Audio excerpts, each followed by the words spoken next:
Kenya తరహాలో పాక్లోనూ ఆందోళనలు తప్పవా? పాకిస్తాన్లో నిత్యావసరాల ధరలు ఎలా ఉన్నాయి? కెన్యాకు పాకిస్తాన్కు కామన్ ఫ్రెండ్ ఎవరు? 2 వారాలుగా కెన్యాలో పరిస్థితులు దారుణంగా మారాయి. ఆ దేశంలో సామాన్యులు జీవించలేని పరిణామాలు నెలకొన్నాయి. ఇలాంటి తరుణంలో కొత్త పన్నులు విధిస్తూ అక్కడి ప్రభుత్వం ప్రతిపాదనలు చేసింది. బతకడమే కష్టమనుకుంటే కొత్త పన్నులా అంటూ ప్రజలు ఆగ్రహం వ్యక్తం చేశారు. జూన్ 18 నుంచి ప్రజలు పెద్ద ఎత్తున కెన్యా వ్యాప్తంగా ఆందోళనలు చేపట్టారు. ప్రశాంతంగా సాగుతున్న కెన్యా ప్రజల ఆందోళనలు ఉద్రిక్తంగా మారాయి. ఆందోళనకారులపై పోలీసులు దాడులు చేయడంతో పార్లమెంటును ముట్టడించారు. ఈ దాడుల్లో సుమారు 33 మంది ప్రాణాలు కోల్పోయారు. దీంతో చివరికి ప్రజల ఆందోళనలకు కెన్యా అధ్యక్షుడు తల వంచారు. ప్రతిపాదిత పనులపై సంతకం చేయబోనంటూ విలియం రూటో ప్రకటించారు. అయినప్పటికీ కెన్యాలో మాత్రం ఆందోళనలు ఆగడం లేదు. ఇలాంటి పరిస్థితులే పాకిస్తాన్లో కూడా నెలకొనబోతున్నాయంటే తాజా పరిణామాలు అవునని చెబుతున్నాయి. ఎందుకంటే వారం రోజుల క్రితం పాకిస్తాన్ వార్షిక బడ్జెట్ ను ఆమోదించింది. ఇప్పుడు ఈ బడ్జెట్ వివాదాస్పదమవుతోంది. కెన్యా మాదిరిగానే పాకిస్తాన్ సైతం అంతర్జాతీయ ద్రవ్యనిధి సంస్థ IMF సూచనలతోనే ఈ బడ్జెట్ ను రూపొందించింది. IMF నుంచి పాకిస్తాన్ రుణాలు కోరుకుంటోంది. రుణాలు ఇవ్వాలంటే తాము చెప్పినట్టు సంస్కరణలు తేవాలని IMF పట్టుబడుతోంది. ఆదాయం వచ్చే మార్గాలను క్రియేట్ చేయాలని కోరుతోంది. కెన్యా మాదిరిగానే పాకిస్తాన్కు కూడా సూచిస్తోంది. కొత్త వార్షిక బడ్జెట్ను పాకిస్తాన్ పార్లమెంటు ఆమోదించింది. పాకిస్తాన్ ప్రజల భవితవ్యాన్ని ఈ బడ్జెట్ ఖరారు చేసింది. దీంతో పాకిస్తాన్ మారిపోయింది. ఆ దేశం ఇప్పటికీ అల్పాదాయ పేద దేశం. కానీ ప్రజలు మాత్రం కనీస అవసరాలకు అధికాదాయం ఉన్న దేశాల ధరలు చెల్లిస్తున్నారు. కొన్నిసార్లు అంతకంటే ఎక్కువ ధరల్ని భరిస్తున్నారు. పాకిస్తాన్కు చెందిన కరాచీలో ప్రస్తుతం 1 లీటర్ పాల ప్యాకెట్ 370 పాకిస్తానీ రూపాయలు పలుకుతోంది. అంటే ఇది $1.33 అదే పాల ధర ఆమ్స్టర్డామ్లో $1.29, ప్యారిస్ లో $1.23, మెల్బోర్న్ లో $1.08 పలుకుతోంది. అంటే కరాచీలోని అదే పాత మౌలిక సదుపాయాలకే అక్కడి ప్రజలు ప్రపంచ ధరల్ని చెల్లించే స్థాయికి అభివృద్ధి చెందారన్నమాట.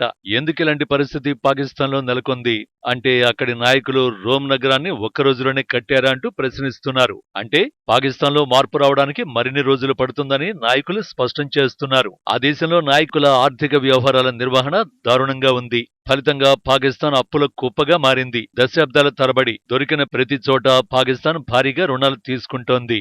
చైనా, గల్ఫ్ దేశాలతో పాటు IMF ఇలా ఎన్నో సంస్థలు దేశాల నుంచి రుణాలు కోరుతోంది. ఇప్పుడు రుణాలనిచ్చేవారు కనుచూపు మేరలో కనిపించడం లేదు. కానీ ఒక IMF మాత్రమే పాకిస్తాన్కు చీకట్లో దీపంలా మారింది. ఈ నెలలో పాకిస్తాన్ మళ్లీ రుణాల కోసం IMF తలుపు తడుతోంది.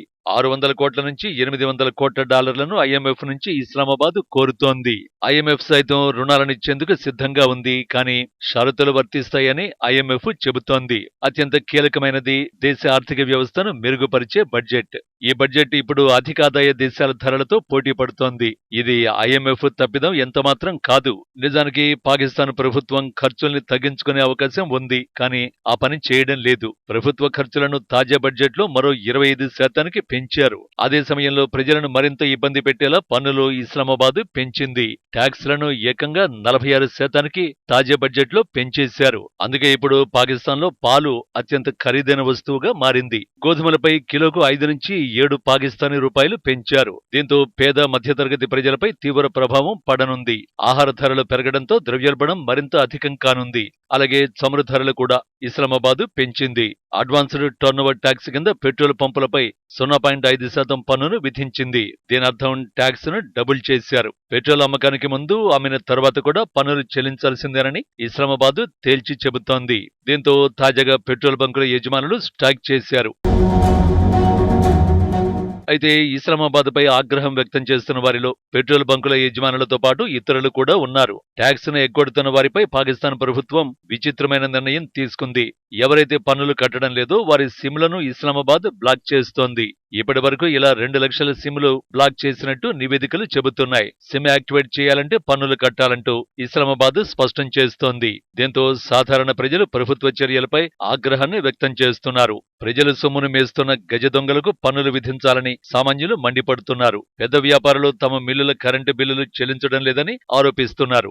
ఎంపీలు, మంత్రులు పన్ను కట్టడం లేదని విమర్శిస్తున్నారు. ముందుగా వారి నుంచి ట్యాక్సులు వసూలు చేయాలని డిమాండ్ చేస్తున్నారు. పరిణామాలను చూస్తుంటే కెన్యా మాదిరి మాదిరిగా పాకిస్తాన్లో కూడా ఆందోళనలు వెల్లువెత్తే అవకాశం ఉంది. నిజానికి కెన్యా సైతం పాకిస్తాన్ లాగే పూర్తిగా దివాలా తీసింది. దీంతో రుణాలను చెల్లించేందుకు ఆ దేశం ఏకంగా $200 కోట్ల పన్నుల రూపంలో అదనంగా వసూలు చేయాలని కెన్యా అధ్యక్షుడు విలియం రూటో నిర్ణయించారు. అందుకు అనుగుణంగానే తినే బ్రెడ్, కనీస అవసరాలైన శానిటరీ ప్యాడ్స్, మొబైల్ టారిఫ్ ఛార్జీలు, పెట్రోల్ ధరలు పెంచాలని రూటో ప్రభుత్వం ప్రతిపాదించింది.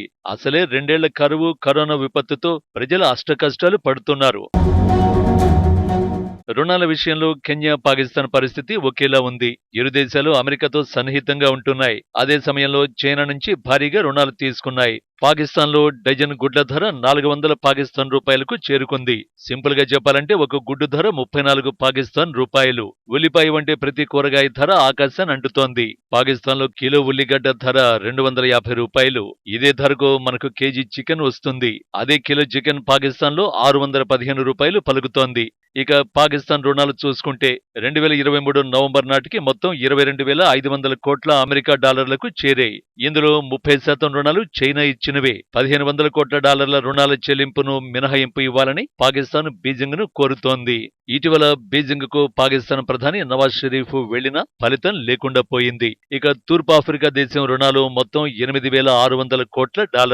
పాకిస్తాన్ తో పోలిస్తే ఈ రుణాలు తక్కువే, కానీ కెన్యాకు మాత్రం తలకు మించిన భారంగా మారాయి. కెన్యా జీడీపీలో ఈ రుణాలు 60% ఉన్నాయి. ఇక 2006 నుంచే చైనా నుంచి కెన్యా భారీగా రుణాలు తీసుకుంది.